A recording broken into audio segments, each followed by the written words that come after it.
When Apple announced the new iMac at the April event, many were surprised by the absence of a bigger and more powerful model. Now they finally decided to show what Apple Silicon can actually do. They presented not one, but two chips, the M1 Pro and the M1 Max. Not the best names they ever came up with, but whatever. I guess now it's time to start speculating about how the next, more powerful iMac will be. Starting with my first prediction, it'll be called iMac Pro. Theoretically, Apple already made an iMac Pro back in 2017.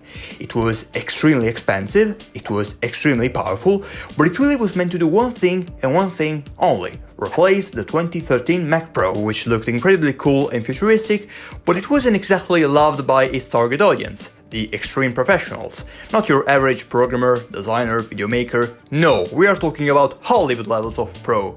People using ridiculously expensive equipment every single day. And while the next iMac Pro maybe will also cover that niche of the market with a maxed out M1 Max, see where I complained about the names, it will mainly be the spiritual successor of the 27-inch iMac of the old lineup.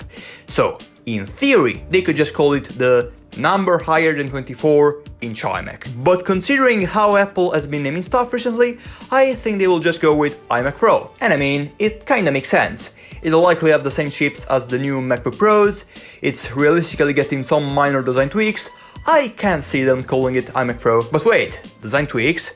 Yeah, I think it'll look somewhat different. That's why I made a concept of it. First, it'll just have two color options. I don't see many pros buying a bright yellow computer for their office. It will just come in silver and space gray, like the new MacBooks. Also like the new MacBooks and the Mac Pro as well, the Apple logo will likely be black. And of course, the bezels will be black. I mean, they have to, right? Please. I also think the mouse, the keyboard and the trackpad will have the same color palette as the ones included with the Mac Pro, because it just makes sense with branding and everything, and they were cool. But despite all the complaints, I think the chin won't go away, because it's pretty obvious that if they wanted to, they could have totally removed it. The reason why the chin is still there is that it's iconic. It's something that has been on iMacs for years, and it's pretty much the only thing they can really use to distinguish it from any other screen. So it's not going away. And I also don't think they will make it blend in with the black bezels of the display. It has to be evident, that's the whole point. By the way, why do you even care?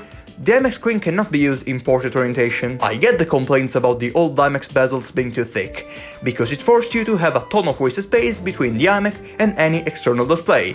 But the chin is not really in the way of anything. Anyway, I don't think these new iMacs will have Face ID. It would be cool because it's the perfect biometric for such a form factor, but, you know, despite the huge notch, the new MacBooks don't have it. I guess they must have some strange internal reason. As for performance, as I already said, this iMac will have the same configurations as the new MacBook Pros. In regards of displays, I don't know if they will just make one model bigger than 24-inch, or if they will also offer an option that's as big as the current base iMac. Regardless, there will surely be a bigger model.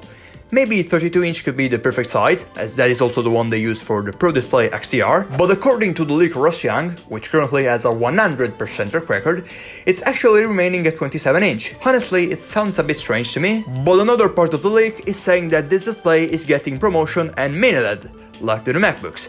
That I can totally see happening. Something else I can totally see happening is this iMac having an SD card slot and an HDMI port.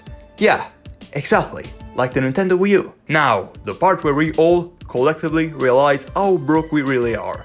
The prices. As I said, even if it's called iMac Pro, I don't think it'll start at $5,000. That doesn't mean it'll be cheap. My prediction is that it'll start at around $2,699.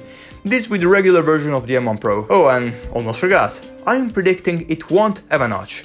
Why? This is a desktop. If they really need to put a good webcam, they have all the space in the world.